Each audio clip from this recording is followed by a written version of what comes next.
I've been trying out a new image model inside of Adobe Firefly, the sponsor of today's video, and the new model inside of there is called FLUX 2.0. Now, if you're not aware of FLUX 2.0 or FLUX Pro, it is a new image model. It does up to 4 megapixels of image generation. It's got a whole kind of like, let's just dive in and let me show you what this can actually do, because my mind is blown. So I kind of like had an old kind of like thumbnail that I wanted to kind of like jazz up a little bit. I kind of thought this is maybe a little bit flat. So I came into the image generation model inside of Adobe Firefly.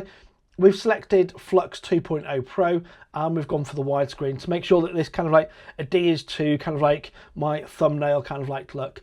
And what I did is I uploaded my original image, which was this one here, that I'm just dragging onto screen. So what I've done is I've uploaded my original thumbnail as a reference image, and then I just typed in the prompt and I asked it to be a little bit more futuristic, a little bit more cyber, and make it look just a little bit something different is what I wanted. And I kind of started playing about with these.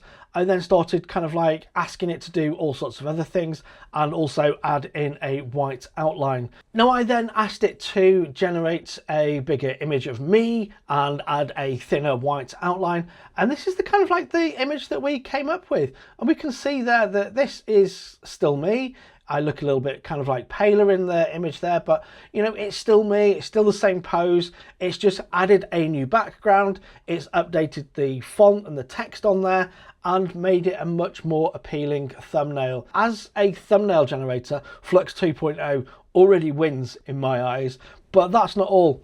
We can also use something called JSON prompts. Now, if you're not aware of a JSON prompt, you can outline here kind of like the subject, the scene, the style, the camera, composition, the focus. You can list it all out in this sort of kind of like style.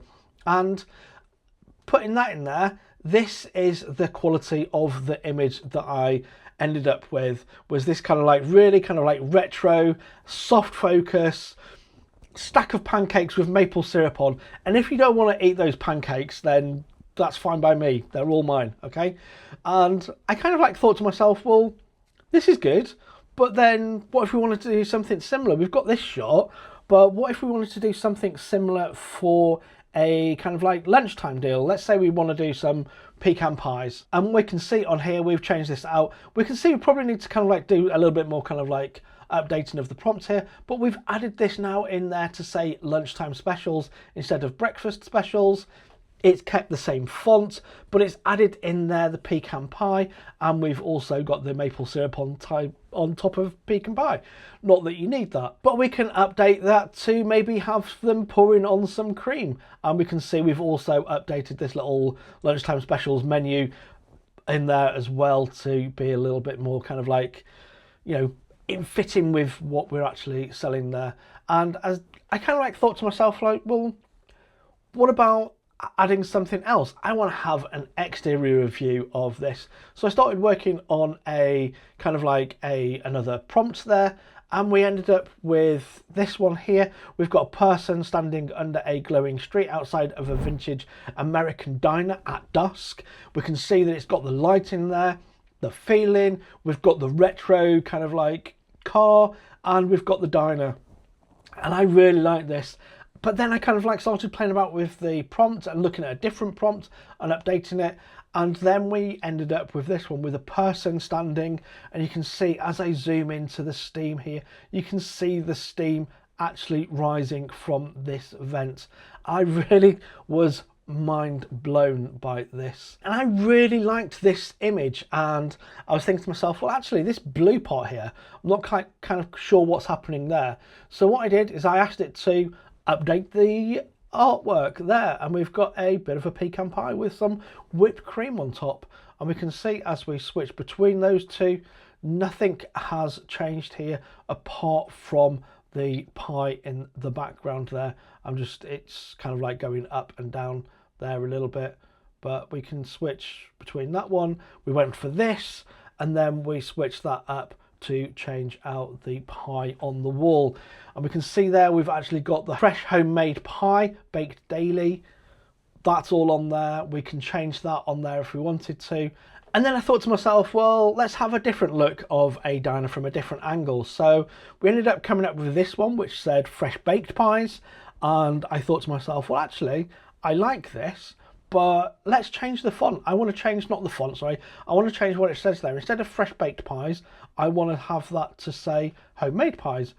And we can see the difference between these two. It's got the same kind of like look and feel. Everything in the images are the same apart from the actual text there on the window.